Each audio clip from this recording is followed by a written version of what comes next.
The 60s are the iconic decade. We're told that there was nothing quite like it before, and nothing was ever the same again. The myth of the 60s was created before the decade was out. What we have lived with ever since is a mirage, a mass hallucination.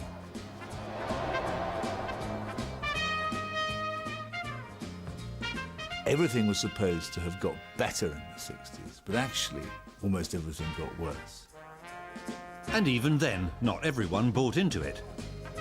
Well, I think this is something, that's been a marvellous con-trick, sort of organised in a way, in which, particularly the younger teenagers in this country have been made up, by the people that run fashion and pop business and by the newspaper men, so they themselves have come to believe it.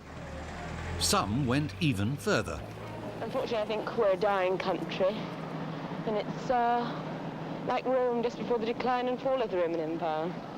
I think so. Unfortunately, it's so, but I think it's marvellous to live here now, but I don't feel there's any hope for the future, really. In the 1960s, we chose the wrong future, and we're still living with that. It was an era when destruction took place.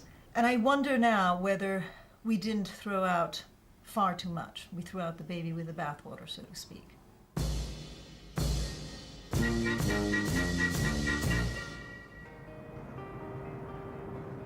Nowhere seemed to embody the cliché of the swinging 60s more than Carnaby Street. It was the shop window of a world where image was all. But in reality, this was the decade where fashion turned to tat, and many of the dreams turned to nightmares. The swinging 60s in England probably only ever existed somewhere in a triangle between here and here and here. Once you got outside of that small magic circle in the centre of London, nothing swung. It was just the same as it was in the 50s, only, with a few more shops. The 60s was rubbish.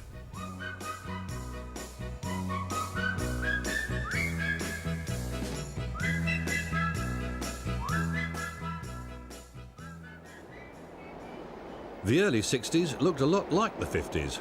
Television was in black and white, and so were most people's lives. But change was afoot. In 1959, Harold Macmillan told us, "You've never had it so good, you've never had it so good, you've never had it so good either." And we believed him. The drab days of rationing had gone. Overnight, we became a nation of consumers. In trying to make people consume, it had to turn them into hedonistic, free-floating characters. The novelty lay in the hedonism, which had not been a characteristic of Britain until the 1960s. And if you see hedonism as the peak of progress, then of course it was fine. But if you see hedonism as the mark of decay, then it was less fine. The pathfinder of pleasure was a seemingly staid Conservative minister. John Profumo, Minister of War, was caught with his trousers down, sleeping with a high-class call girl, Christine Keeler. The scandal delighted and shocked a disapproving population. It was an extraordinary moment because a prudish citizenship was for the first time allowed to read about the extraordinary goings-on of the upper classes. Sex was invented in 1963. A conservative society was destroyed by an old conservative. Not everyone was pleased. Intolerable that a man in this position should have behaved in this way. But isn't it some tragic that he shouldn't have been found out, and then thereafter, that he should have lied and lied and lied. Lied to his friends, lied to his family, lied to his colleagues, lied to his solicitor, lied to the House of Commons. I cannot imagine a greater blow to public morality or integrity than that. Silly to talk about not being interested in Mr. Profumo's morals. Mr. Profumo's morals are a great public issue. Well, the English governing class had gone rotten, and they'd really gone rotten many years before the Profumo affair. What Profumo did, and this has, I think, been disastrous for the country, is it allowed people to believe that the weak, undisciplined, immoral behavior of rich, irresponsible people became accepted as the standard that everybody should follow. A new wind of change was sweeping the country. The past was gone. The social and sexual revolution was ushered in the unlikely form of a tubby Labour Prime Minister, Harold Wilson. He promised us a new Britain. The Britain that is going to be forged in the white heat of this revolution will be no place for restrictive practices or for outdated methods on either side of industry. New Britain remained a rhetorical flourish rather than anything we experienced at the time, in the sense that Wilson meant New Britain, the New Britain of economic productivity, of entrepreneurial and technological progress. All that side of what Wilson meant by New Britain didn't materialize at all and led to great disappointment and frustration. But of course, culturally and socially and in religious terms and in moral terms, there was a new Britain, but that wasn't particularly the Britain that Harold Wilson wanted. Something had changed in the early 60s. We questioned the old ways. Soon, we would throw them all out. The 60s became a titanic struggle between the young and the old, the established versus the untried. One of the curious things which the 60s invented the culture of youth, this idea that young people were interesting, which they're basically not, actually. The dream of the future, extinguishing the memory of the past. Now, satire challenged everything. It became more important to be against something than to be for it. To take anti-establishmentism to such a fracturing extent as the 1960s did was very destructive, because it didn't just mean you were attacking values that may well have been questionable and hypocritical. You were attacking every value that the establishment had. Maybe this is the time for being negative. Fashion, pleasure and image were the holy trinity of the young. Short back and sides gave way to long hair for men and short skirts for women. What did they want? Everything. When did they want it? Now. When would we pay? Later. That business of the image, what you looked like and the style that you represented, became so important, and you could see it in all sorts of ways. The sense in which television began to import, let's say, singers like Mick Jagger, who had practically nothing to say, to discuss important things. People were rated according to their capacity to create a particular kind of image. The absurdity of our obsession with image was exposed by the satire of the pop artists. They stood alone to show us what dupes we were, with paintings splashed onto canvas, comic strip cartoons, and images of supermarket objects. Yet before we, the public, had fully understood the joke, the satire became art. Objects that would have cost pence in the supermarket commanded thousands in the galleries.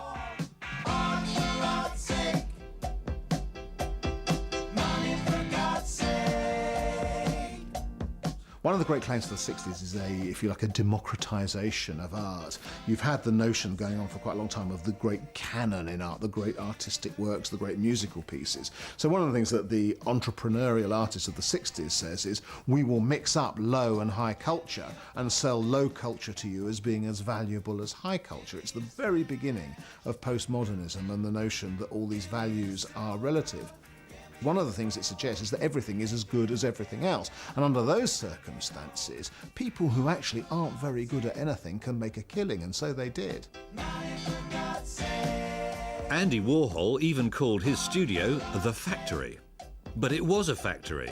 Assistants churned out images that promised us monotony and repetition. Student walls across the country sprouted that monotony and repetition. It was, of course, ironic. It was, of course, big business.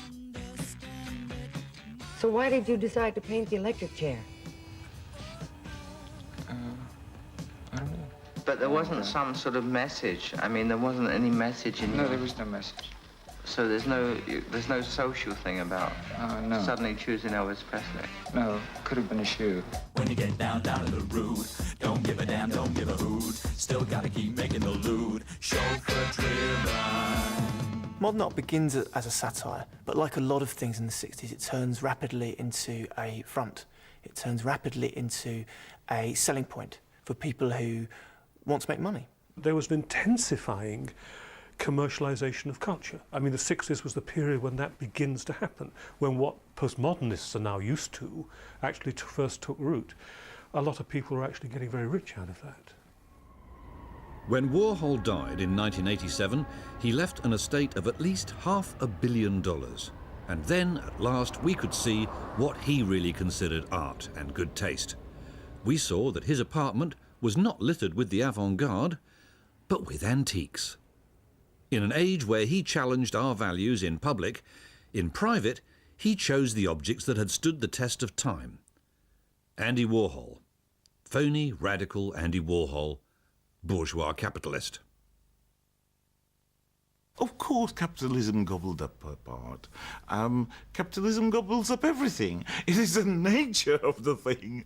And it was one of the things that we began to see in the 60s, that satire, criticism, even revolution. I mean, Che Guevara, the man's dead face, becomes an iconic symbol of 60s fashion. Can you believe that?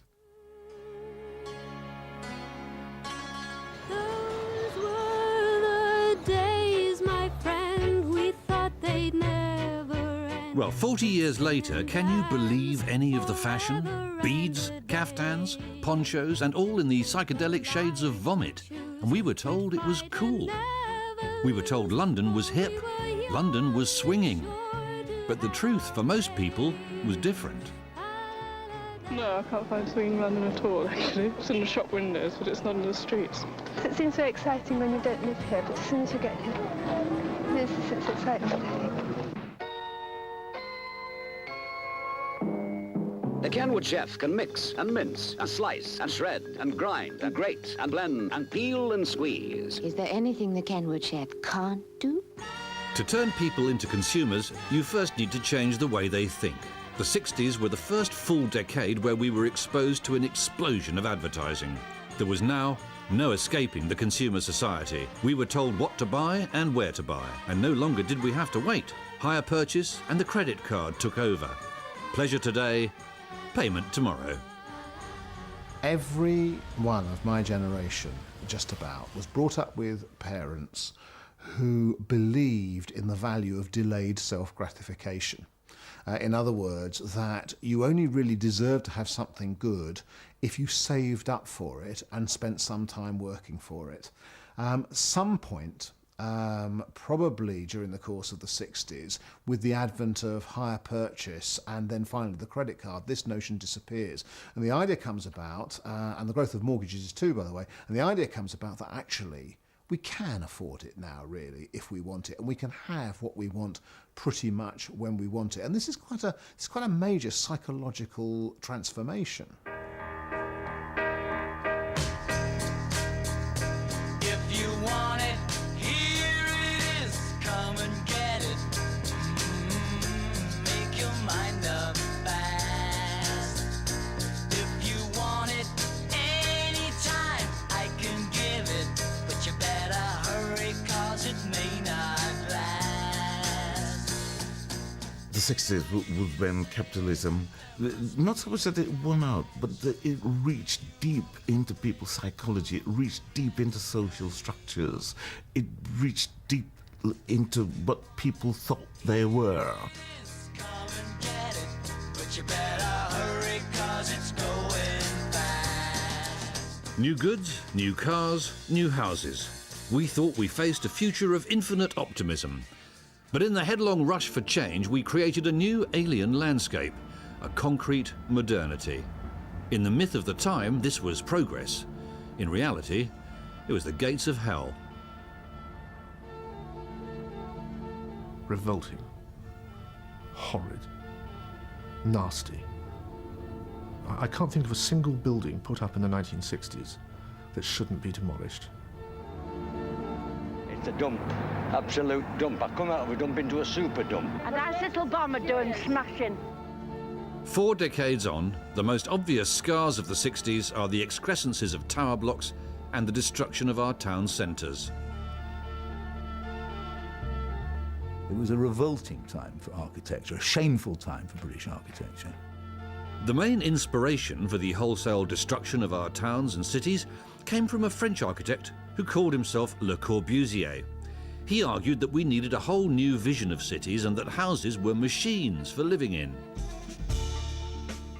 It was, if you like, a form of an architect's triumphalism, that if they could imagine it, it must be good for people to want to live in. And quite often these developments lacked the kind of human scale which people could relate to and which communities could settle down into. They lacked centres, they lacked places in which people could feel really at home. And it's interesting that during the 60s, during that decade, we couldn't see that. We couldn't see that these were in fact going to end up as being places which were too anonymous for people to find their homes in. And there are intimate little spaces and little views out to London beyond. The building must respond to give you a sort of sense of belonging, a sense of home that isn't frightening.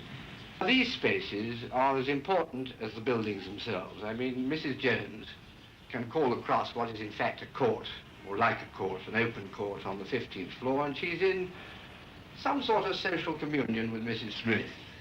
She's not in a great block where she doesn't know who her neighbour is living 100 feet down. The way that those tower blocks and those giant estates were created had nothing to do with what people needed to live in.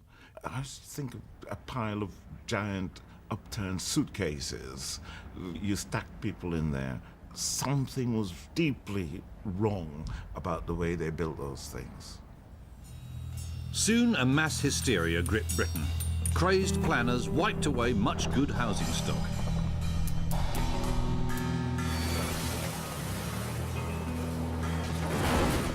Drunk on the possibility of change, architects and planners started to apply their schemes to ordinary suburban streets of front doors and front gardens. Good afternoon. I hope you don't mind me interrupting you. We're interested in the new redevelopment scheme for this area, and I understand that your house comes within it. Yes, it does, unfortunately, and we're very, very unhappy about it all. We don't want it to come down at all. And after all, we've spent all our money in these little houses, so why should they be pulled down? They really did what the Luftwaffe had failed to do in the war, just knocked them down with not a single thought really for the communities that were being destroyed, and just without giving people a choice put them into these high-rises. And this was an act, this was an atrocity, this was a disgrace. The politicians, the planners and the architects were intoxicated by modernity. Everything old, those neat established suburban streets and communities, was destined for demolition. It's interesting to examine our views now about our architecture and town planning of today. There's this incredible overconfidence that we have that what we're doing is right, based mainly upon a total rejection of the past. And of course, in the 50s and 1960s, people did tend to view the Victorian era and the Edwardian era as almost contemptible. The folly of the mass destruction of our cities was plain to see at the time. Architectural writer and critic Ian Nairn railed against the vandalism that had despoiled Victorian Bradford and replaced its human scale with a bleak concrete scape. The buildings are cut-rate metropolitan, the lampposts and the railings are brave new town, the seats are pre-war municipal park, and the subway entrances with a rusticated stone are a kind of weak echo of Wuthering Heights. It's far too open from the point of view of weather as well, and we certainly have some weather here. What the centre of Bradford needs is arcades and canopies, not windswept and rain-swept pavement. Yet for all this openness, Forster Square is no longer a proper shape, which it used to be. It's just a whirl of traffic, and you don't know where you are anymore. If you add it all up, you get a long yawn where you used to have excitement. If I meet an architect who was active in the 60s, I always ask him or her, what were you doing in the 60s? It's a bit like if you meet, you used to meet a German who had fought in the war. You want to know what they did. I mean, maybe they were honourable people fighting for their country, but it may be that they were doing something terrible. And the same applies to an architect in the 60s. Were you knocking down town centres for us? Thanks very much. Were you knocking down the centre of Birmingham for us and putting in the Bull Ring? Were you knocking down the centre of Cambridge for us and putting in Petty Curie? Were you taking apart 18th century town centres and putting in concrete monstrosities? These people did evil things. It was not only the commentators who loathed the new architecture. Those earmarked to live in the new high-rise developments were keen to have their voices heard too.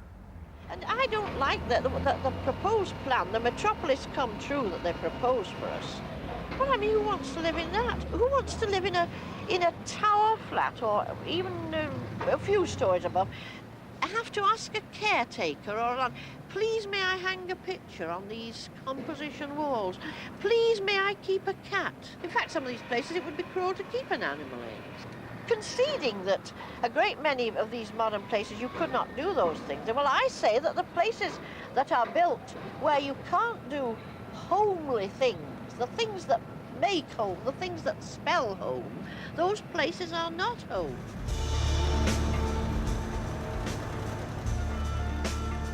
The need to build more and more houses led to the pioneering of quicker and cheaper construction methods, system build and prefabrication. I think that industrialized production will bring quicker housing. We shall see in the future houses coming off the conveyor belt like motor cars. It's already started, in fact. Big concrete panels are coming off the casting beds into the curing yards and sent off by lorry to the sites, and the amount of building labour on the site is quickly being reduced. New methods, new materials, untested methods, untried materials. These system-built dreams were often soon racked with condensation, rot and mould. I mean, it's that age now, you know, when it's crawling. And you just can't put them down. Every time it rains, it comes down walls in the living room. And it's no good. I mean, in winter, even as quilt on his bed, it's wet through. The government subsidised high-rise building, so hiding the real cost. What's more, it turned out that the promise of increased density was also myth. I think the strange thing about this is that the whole selling point of all of these tower blocks is that you can get more people on less land. But actually that's the reverse of the truth. Actually, if you'd built terraced housing, you'd have got more people on that land than the tower blocks do. Because in order to meet planning regulations, to let light into the bottom of the towers have to stand so far apart in often underused parkland that you can't get very many people on these plots. In 1968, the House of Cards came tumbling down.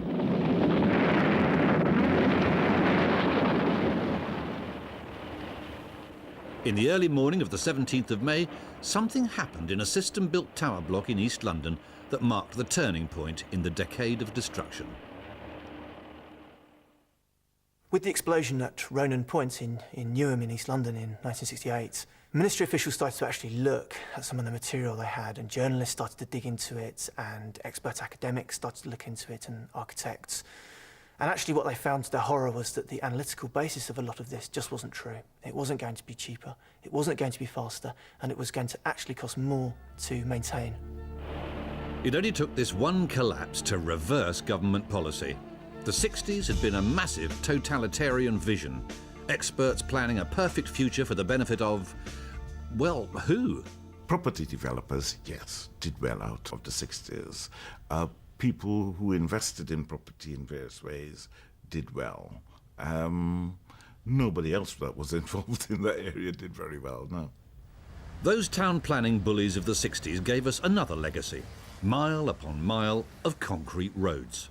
Towns and cities became more friendly to the car and totally hostile to the pedestrian. The mindless destruction of all things Victorian also swept away thousands of miles of rail track and countless stations. More than 2,000 stations will be closed. The most dramatic effects are in Scotland. Remote areas of the Highlands will lose their services. North of Aberdeen, very few will be left. Wales takes a body blow as well. Holiday resorts in the West Country share the fate of many market towns. No station, no passenger trains.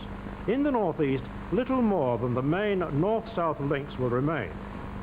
It is quite extraordinary looking back at Beeching. If anyone had proposed shutting down thousands of miles of country lanes and suburban roads because they didn't pay, everyone would have thought they were barking mad. But again, the modernisers saw the railways as old-fashioned, Victorian, and in some way part of a British past they wanted to get rid of. Britain, the home of railway travel, lost 2/3 of its rail network in this one measly decade. Instead, the 60s fell in love with the car. So jam today and jam tomorrow. The one system that could have helped ease our transportation problems today was butchered, ripped limb from limb. The bell also tolled the death knell for hundreds of the country's finest schools. Having decided how and where we would live, political dogma now decreed how and where we would be educated. The reformers of the 1960s claimed that they were going to make the education system fairer and more equal. Unfortunately, the result was that it became more unfair and more unequal. In imposing an untried, universal, comprehensive system, the government promised to end the tyranny of selection by ability.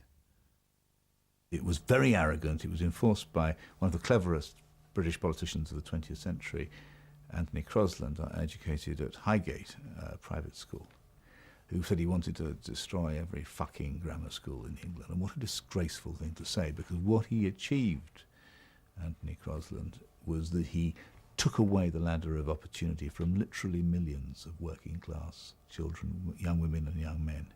The comprehensive system promised a fair chance to all children, especially working class children.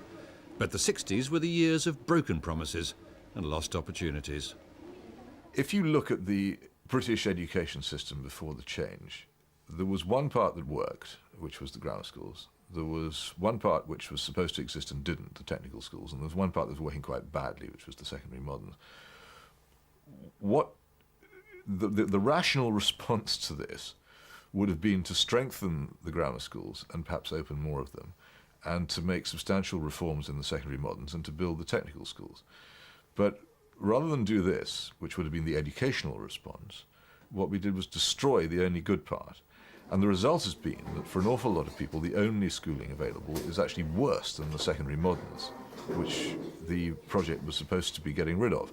The answer to the idea that those who didn't get into grammar schools had failed and were going to sink, the answer is to make the other schools better, not to abolish the ones that are good, for goodness sake, but to look at the secondary moderns and say, here is a terrific opportunity that we're not meeting. How are we going to make these into fantastically good schools? Faith can be blind. In the 60s, it was also deaf. Deaf to those who urged caution. Forced selection is bound to persist. No matter with what goodwill any local authority attacks the problem, there will be a pecking order among schools. There are good comprehensive schools and bad ones. Some very good ones, some thundering bad ones. And a parent who happens to know anything at all about the schools will prefer to send his child to the one rather than to the other.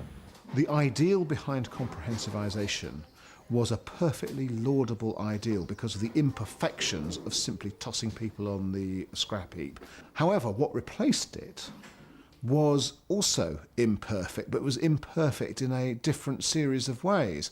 And what happened was, as a consequence, large sections of the middle class who could began to tinker with the new system and use it so that they could gain an advantage which quite often more working class families couldn't utilise. It's impossible after the late 60s for any government of any political stamp to turn back this tide, because the buildings have been built.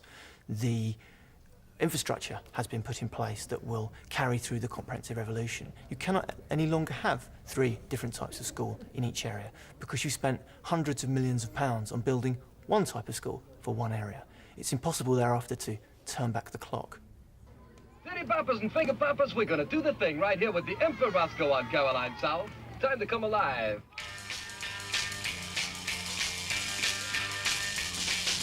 People try to put us to down. Perhaps the greatest myth of the 60s was the teenage revolution, the promise that a new world had been born.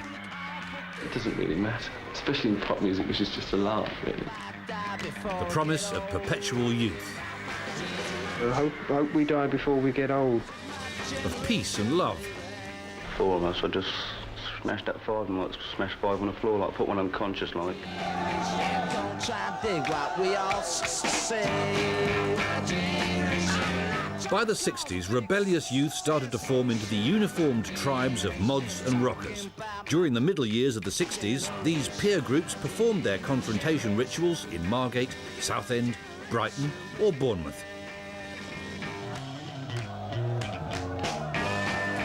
But soon, the spotty hordes would be transformed into consumers and conformers. The teenage counterculture was epitomised by pirate radio. But the pirates of the 60s were motivated by the same get-rich-quick dreams of their namesakes of 3 centuries before. It wasn't a couple of lads in an attic. These were huge commercial enterprises. To hire a boat and moor it offshore took a lot of money. To hire the DJs and keep them there took money. So there were pretty large commercial enterprises.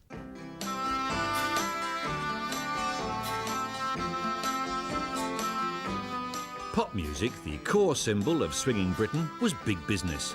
The shops, not the barricades, were the real counter-culture. It is the evening of the day. Forget the notion of a renaissance of artistic ability. For Andrew Oldham, the Rolling Stones manager, finding a new singer was an act seemingly divorced from talent. Andrew Oldham, is it literally possible to go to a party, pick up someone with no evident talent and make a star of her? Yes. I sit and watch as days go by. It was incredible. I was just standing there, and there was Andrew Oldham, and they weren't talking to me. They were saying, Andrew said to him, "Can she sing?" And he said, "I don't know." And they talked about me like this, and then they said, "Can you sing?" And I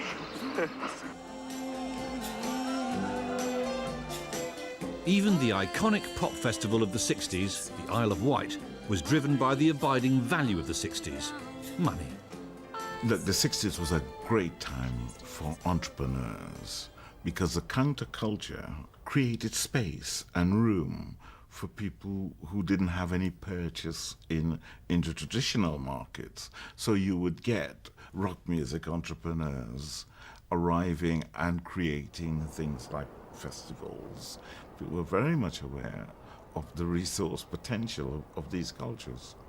I just think that those tired old men should really go back and stand beside their memoirs and stop knocking something they don't understand, because soon we'll be running the show.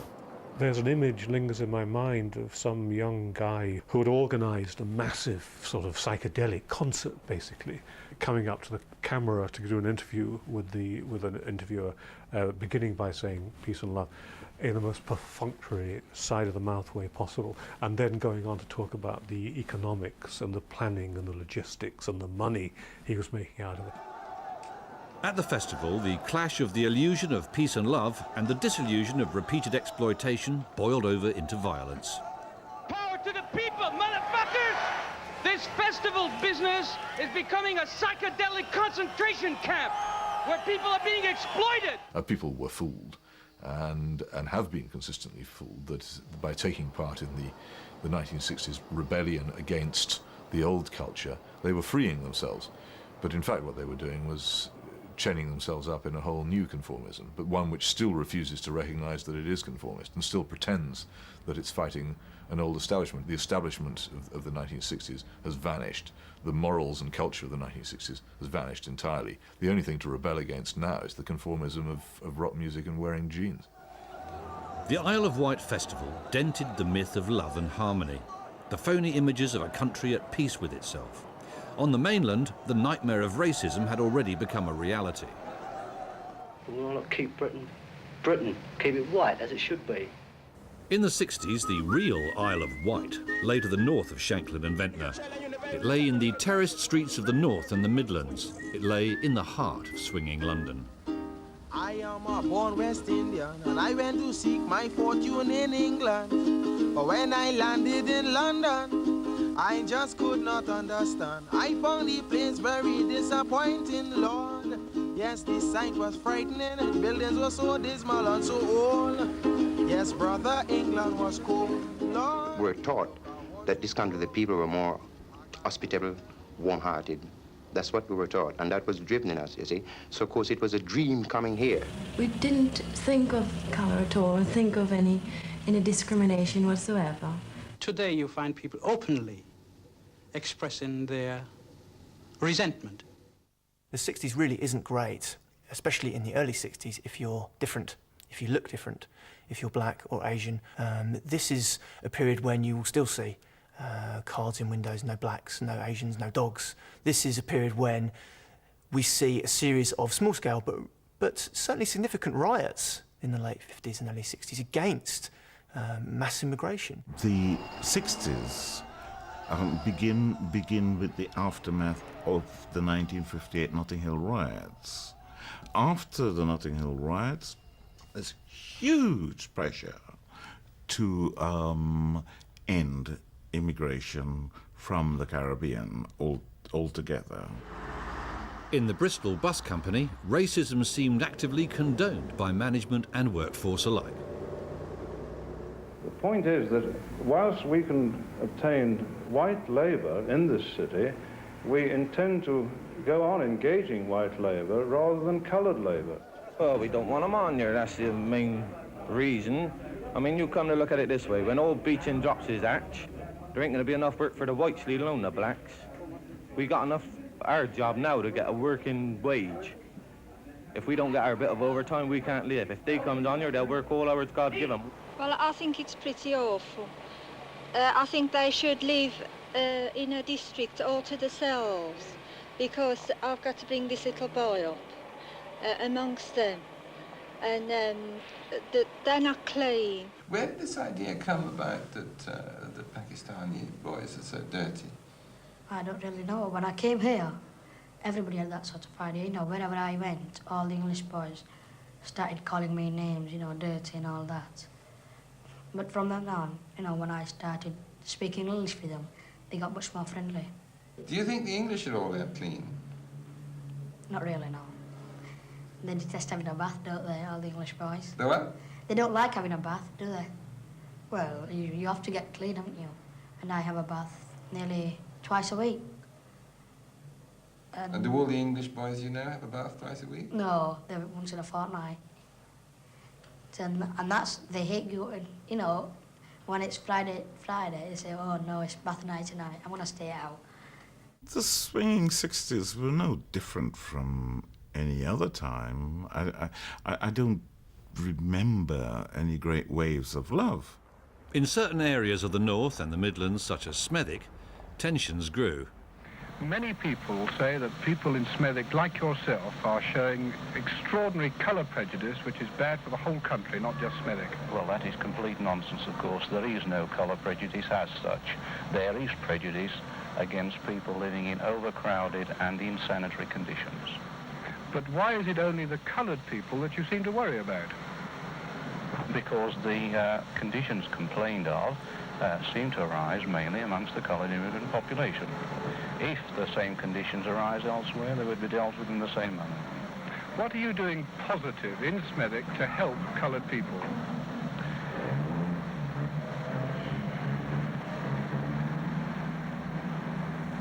You seem to have no answer, sir.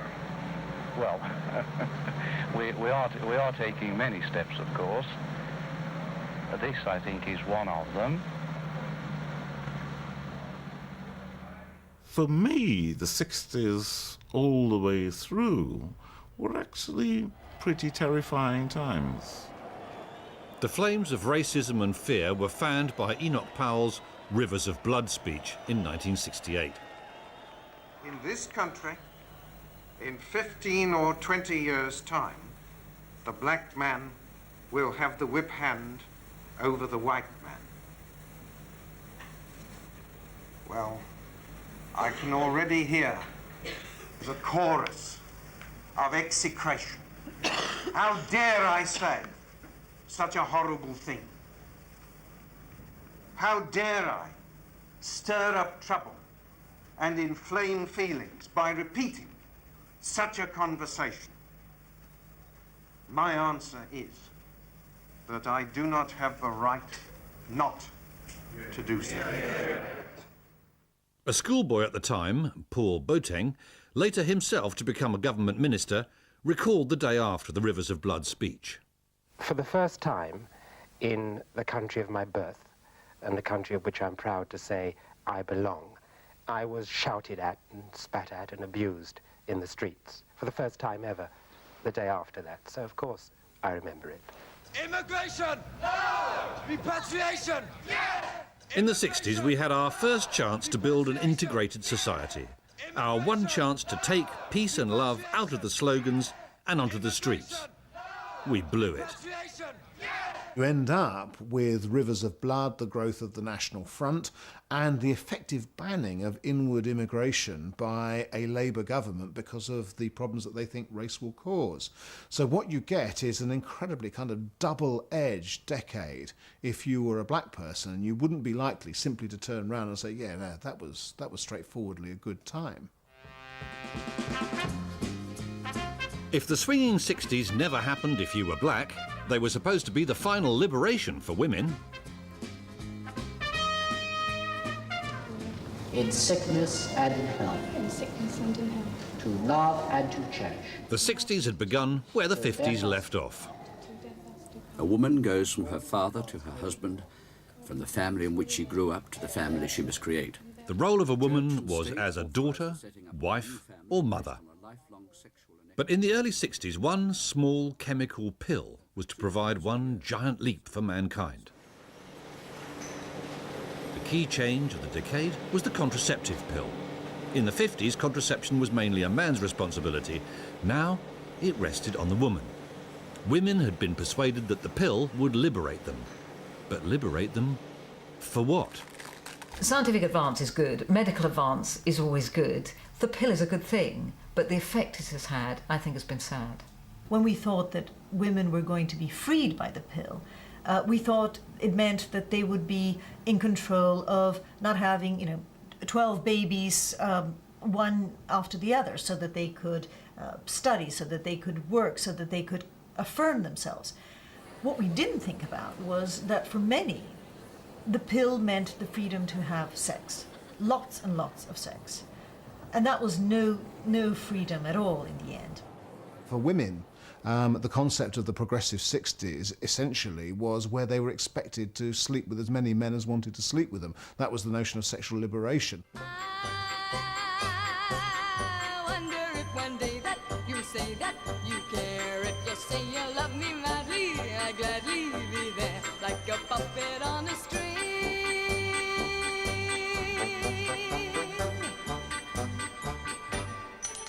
When the swinging 60s exploded, women were told they had been liberated. They had new clothes, new aspirations, new icons. I think we can say Twiggy is sort of a mini queen of the new social aristocracy. Fashion, image became everything. Women were encouraged to look sexier, younger, thinner. Even little girls were brought up to want to be like Twiggy, though her shape bore little resemblance to the average female. Women had at last been liberated into the age of decoration and the starvation diet. Women were sexy. This was good news. For men. Women, instead of becoming freer, became more available. The 60s is surely, among other things, an age in which the commodification of sexuality, as we now know it, really has its roots. But that bursting into the public arena of images, of what's sold, of what's figured and represented, all of that surely begins in the 60s, and it's therefore far too simple to see that simply as an emancipation. Tonight in Britain, one desperate girl or woman every 7 minutes will deliberately have an abortion. One every 7 minutes of every day throughout the year. The increased sexual pressure on women led to a rise in unwanted pregnancies. These unmarried mothers in the 60s faced shame and social exclusion, so many turned to backstreet abortionists as, in the early years of the decade, abortion was still illegal. The pressure for reform of the law also led to documentaries whose frankness can, 4 decades later, still shock and surprise. This is a human embryo, 11 weeks old, just removed from the mother's womb and reacting to the touch of a hair. What should its rights be in the eyes of the law? The question of abortion law reform revolves around the rights or the absence of rights of this organism. Does this fetus have an identity of its own, a sanctity of life to be protected by society? Or does its mother have the moral right to terminate its existence in her womb? By the middle of the 60s, the pressure to legalise abortion in cases of rape, handicap or serious concerns for the mother's health led to a reform of the law. Some see this change 40 years on as a seriously misguided step. What happened with the Abortion Act was a complete philosophical shift, that it was no longer an occasional necessary evil. It became, and it happened slowly, but it became a right to do away with the unborn child if it was inconvenient. And that has been the most monumental philosophical change, because for those of us who see the unborn child as a human being, it is the most phenomenal human abuse of human rights since the Holocaust. I mean, it is on the same scale as the Holocaust. And there seem to be similarities. Whenever big human rights abuses happen, it is always argued on the grounds of these people, either because they're black or they're Jewish or they're working class or they're not yet born, they're not human in the way that the rest of us are, so that we can do what we like to them. And that is, that's now happening on a scale of 500 or 600 a day. And I think future generations will look back, and as we look back on the Holocaust, and say, how could they do that? And how do we do it? Well, we've got here step by step. The consequences of the social and sexual upheavals of the decade had a marked effect on the Church, particularly the Church of England. In the 60s, the divorce law had been reformed and abortion and homosexuality were legalised. The Church struggled to cope. Believing its eternal message was being ignored, it changed the message. The Bishop of Woolwich, John Robinson, in his book, Honest to God, controversially proclaimed our image of God should go. I was reluctant because I'd been a committed believer for all my life. I didn't want to knock it, I didn't want to throw it out, but nevertheless I felt strongly that if the shell of doctrine, of institution, of morals was really going to give new life to people today, something had to give. It became encrusted. It didn't seem really to be answering the questions people were now asking. The Church of England caved in. I mean, you had bishops saying they didn't believe in God. I mean, instead of saying, we stand firm and hold to our line, they all caved in. In those tie-dyed days of delusion, the path to enlightenment and spirituality was much more likely to be sought through a mix of drugs and meditation. And if you were in any doubt, an American academic, Timothy Leary, offered you this message. Dr. Leary, what are you up to here? We're teaching people how to use their head.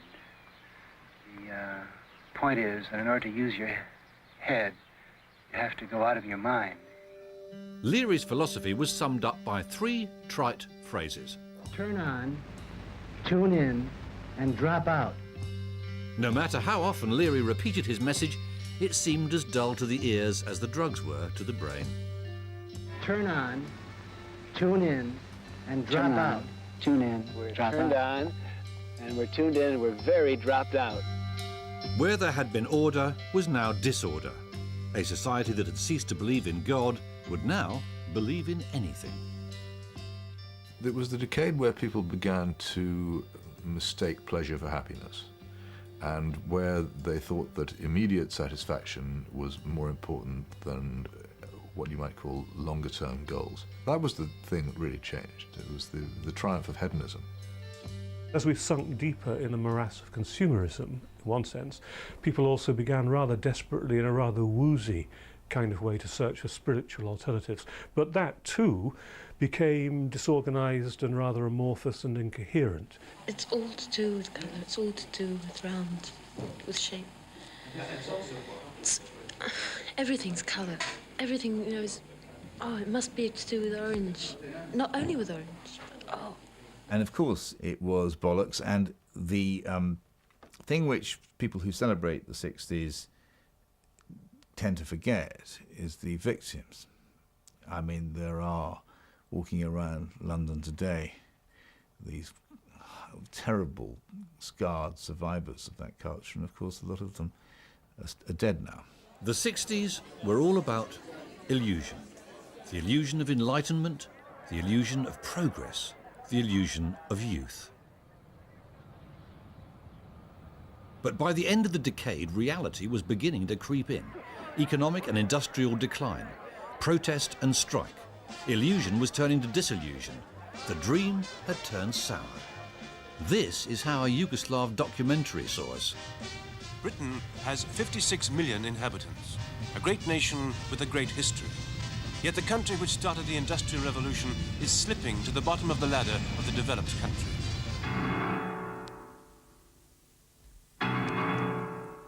Ineffectual industries cripple development. And now, thousands of Englishmen are even working in Germany, although the British don't like to admit it. 2 million of the population are homeless. A strange faint-heartedness has settled upon the people. British industry has allowed itself to get into a tangle. It no longer invests at home, but in Australia and Canada, where profits are heftier. The factories at home are obsolete and cannot keep up the required levels of production. In these circumstances, the British workman finds himself in a difficult position. He cannot save, he's afraid of unemployment, and he's hard-pressed by the rising cost of living.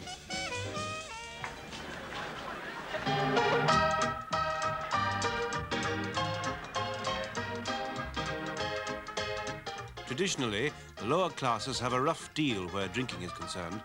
The pubs are only open for a few hours a day. The rich, however, in a mellow mood, can move on to their clubs. Although some of the observations were comic, the central accusation that we were drinking in the last chance saloon was prophetic. It's worth recalling that within just half a decade of the end of the 60s, it was widely accepted that Britain was a country in crisis. And in fact, people talked about the British disease. Now, one of the things you have to ask yourself is, how does that disjunction come about? How, in 10 short years, do we move from the notion of incredible optimism to really significant crisis and significant pessimism? And the conclusion you come to is that during the 60s, we dodged the big questions. We actually failed to deal with them. Now, there's a classic example of that. In 1969, Barbara Castle presented to her Labour colleagues a document called In Place of Strife, which was designed to deal with the problems being created by trade union power. That was dodged. Jim Callaghan, the Home Secretary, didn't support her in the end. The Prime Minister didn't support her, and she lost on it. Essentially, the same legislation came back under Edward Heath's period and was seen out because of industrial militancy. It then only finally properly re-emerges under Mrs Thatcher, and it's Thatcher's job to do what the Labour and Conservative governments of the 1960s and early 70s actually failed to do. Only two myths remain: that popular music was wonderful and that England really deserved to win the World Cup. If you want to remain deluded, look away now. Bobby Moore and Ratin, Antonio Ratin, one of the greatest players in the world. Many South Americans believe the 1966 World Cup was a fix, with the draw favouring the Europeans. They argue that, as it was the last tournament relying on gate money for financial success, the progress of England, the host nation, was of key importance to the organisers. The great general, the man from whom everything stems on the Argentinian side. All Latin hot air? All Argentinian argy-bargy? Well, look again at the physical quarter-final between England and Argentina. This is Ratin.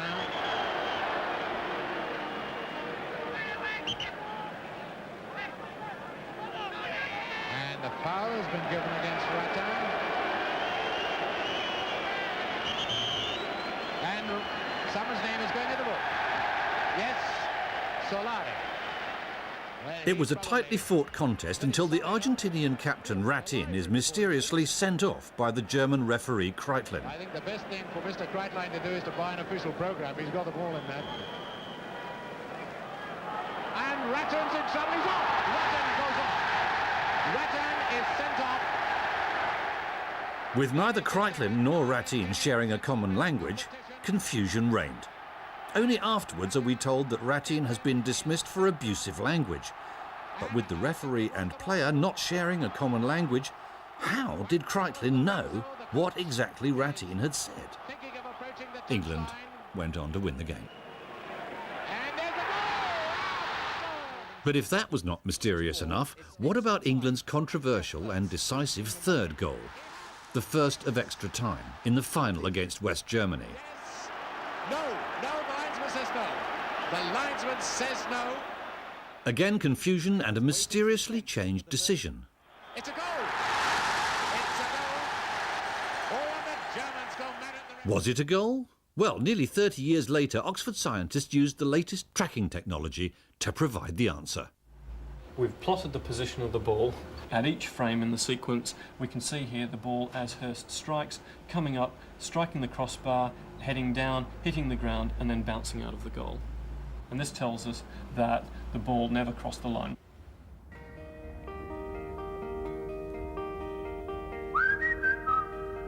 What did the 60s do for us? Well, not much, if education, consumerism, architecture, politics, race and religion are anything to go by. There's no doubt that it was a decade of change, but new is not always better. The decade was a fault line in social history, but by abandoning the traditional, we adopted, well, nothing much in particular. We look around now and we see the disastrous, tatty results of things which were thought at the time to be great advances and very modern, and which actually now look shabby and failed. I think it was a decade of decay, decline, cheap and nasty, of the replacement of reality by illusion. I think what happened during the 60s was that Britain drank of the feel-good drug. It was intoxicated with its own self-image. It thought that it was swinging and fun and fabulous. And it then soon discovered that the whole edifice had been built on quicksand. Human beings are at their worst when they try to play God, when they're arrogant. And that's what happened in the 60s. They played God. And we're still living with the terrible consequences of this inordinate piece of arrogance. As for the last myth, pop music, if you judge the decade by what the public bought, the records that stayed in the charts the longest, I'm afraid you're in for the final shock. When you hear people talk about the music of the 60s, they always talk about how they listened to Jimi Hendrix, Purple Haze, or they went to Woodstock. But the sad truth about the 60s is that Rolf Harris's Two Little Boys stayed in the number ones for God knows how many weeks, and the record that stayed longest in the charts during the whole of that decade was by Engelbert Humperdinck.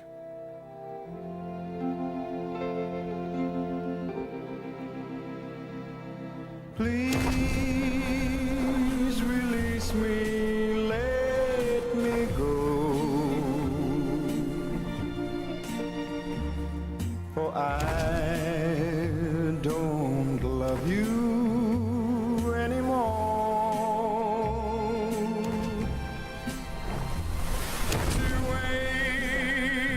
waste our lives would be a sin. Release me. How completely naff, this supposedly sophisticated decade was, in fact. It's strong, isn't it? What it liked,